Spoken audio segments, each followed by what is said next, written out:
और फिर जो जन्म जन्म का तुम्हारे ऊपर पाप है वो फिर मेरे को याद करने से खलास हो जाएगा। जैसे 5000 वर्ष पहले माफी, पहले भी तो खलास हुआ था।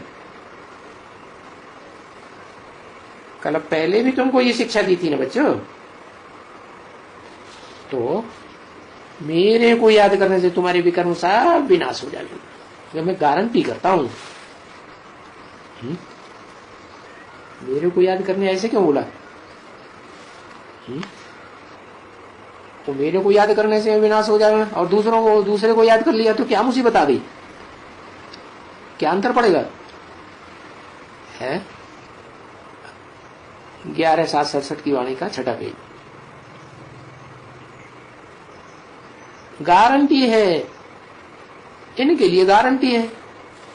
और कोई गुरु गोसाई कहे तो गारंटी क्यों नहीं है? क्योंकि जो गारंटी देने वाला है वो कहते हैं कि मैं तो एवर प्योर हूं, मेरे में इम्प्योरिटी का नाम निशान भी नहीं है, कोई जन्म का नहीं। तो जब तुम्हारी बुद्धि में ये बात बैठती है तो तुम भी गारंटी करते हो कि हम याद करते रहेंगे। और वो समय भी देते हैं, इतना याद करते करते रहो जो पिछाड़ी में तुमको ये शरीर का भान भी ना आवे। देह की इंद्रियां, देह के विषय है, कौन कौन से विषय हैं इंद्रियों के? ज्ञान इंद्रियां है ना, के विषय वो भी नहीं याद आए है? भान ही न रहे। ऐसे ही बैठ करके, जैसे सन्यासी भी कई कई होते हैं ना जो ब्रह्मज्ञानी, वो ऐसे भी कई कई होते हैं। ऐसे थोड़ी होता है कि नहीं होते हैं। कैसे कि समाधि में बैठते हैं तो बैठे बैठे शरीर छोड़ देते हैं। जैसे इस विश्व का ये मालिक बनने की भी देखो, जैसे 8 या 108 के लिए कहते हैं ना, लेकिन दुनिया में तो कितने मनुष्य हैं। तो ये जो ब्रह्मज्ञानी होते हैं ना बच्ची, वो भी भले उनमें कोई तीखे अच्छे सच्चार भी होते हैं, और वो भी ऐसे शरीर छोड़ देते हैं जैसे तुमको समझाया जाता है कि देह भी याद ना आए, देह की इंद्रियां भी याद ना आए, इंद्रियों से जो सुख लिया है वो भी याद ना आए, त्रिंचक मात्र भी याद ना आए। अब तुम तो जाते हो पवित्र होकर करके, और तुमको जाना ही है साथ में, क्योंकि बाप ले जाने के लिए आया है ना, तो बाप ही सिखलाते हैं। तो उन सन्यासियों को तो बाप नहीं सिखलाते हैं ना, क्या है? वो तो समाधि में बैठ करके नील में चले जाते हैं। नील माने किसी की याद नहीं, कुछ नहीं, अपनी आत्मा भी याद नहीं रहती, किसी की याद नहीं रहती। नील में चले गए तो कुछ पाप विनाश होंगे क्या? तुम मेरी याद में शरीर छोड़ते हो तो अंत मते सोगते हो जाती है। मैं तो परम पवित्र हूं, एवर प्योर हूं, तो संस्कार मेरे ले जाते हो तुम।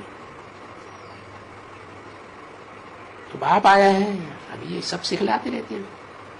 अब उन सन्यासियों को तो ये सब बातें नहीं सिखलाते ना कोई भी, वो तो अपने मत पर अपना ही काम करते हैं। दुनिया में सबकी अपनी अपनी अलग अलग मत है, एक की मत न मिले दूसरे से। बाकी ऐसे जरूर है, इसका मतलब ये नहीं है कि शरीर छोड़ते हैं तो कोई जीवन मुक्ति या मुक्ति मिल जाती है। नहीं, क्यों नहीं मिलती? उन्हें भी तो इंद्रियां और देह याद नहीं रहती ना। जीवन में जो इंद्रियों से सुख भोगे हैं वो याद तो नहीं आते, शरीर छोड़ देते हैं। तो उनको मुक्ति जीवन मुक्ति क्यों नहीं? क्योंकि उनकी बुद्धि में शरीर छोड़ते समय संग किसका है, बुद्धि में किसकी याद है? नील। तो फायदा कहां होगा? वो भी ऐसे ही, ऐसे कोई काश ही करवट खाते हैं, फिर भी अगले जन्म में जन्म तो लेते हैं ना, तो वो भी यहीं फिर रहते हैं। परंतु मनुष्य, उनके फॉलोअर्स समझ जाते हैं। वो समझते हैं फॉलोअर्स कि सदगति में गया, निर्वाण धाम में चला गया, काशी करवट खा ली तो गया, या समाधि में बैठ गया, समाधि में बैठे बैठे शरीर छोड़ दिया, श्वास प्रश्वास लेने की प्रक्रिया को कंट्रोल कर लेते हैं और नील में चले जाते हैं। तो उनके फॉलोअर्स समझते हैं पार निर्वाण गए, फलाना हुआ। अब ऐसे कोई होता नहीं है। तो भले ऐसे भी देखते हैं उनके फॉलोअर्स, तो समझते हैं सदगति को गया, निर्वाण धाम में गया। बाकी बाप आकर समझाते हैं तुम बच्चों को। क्या समझाते हैं कि बच्ची, भक्ति मार्ग में वो साधु सन्यासी जो बैठे बैठे शरीर छोड़ देते हैं समाधि लगाकर, वो एक भी वापस नहीं जाते हैं, वापस जा ही नहीं सकते। ये तो कायदा ही नहीं है एकदम। क्या अगर ऐसे वापस जाने लगे तो उनके फॉलोअर्स को भी तो सिखाएंगे ना, वो भी वापस जाने लगे, तो दुनिया की आबादी तो कब होगी ना। कोई भी नहीं जाते, यहीं जन्म लेते रहते हैं, यहां जाकर के कहां ना कहां जाकर के रहेंगे। झाड़ है सीधा, और एक दो के पिछाड़ी आना ही होता है।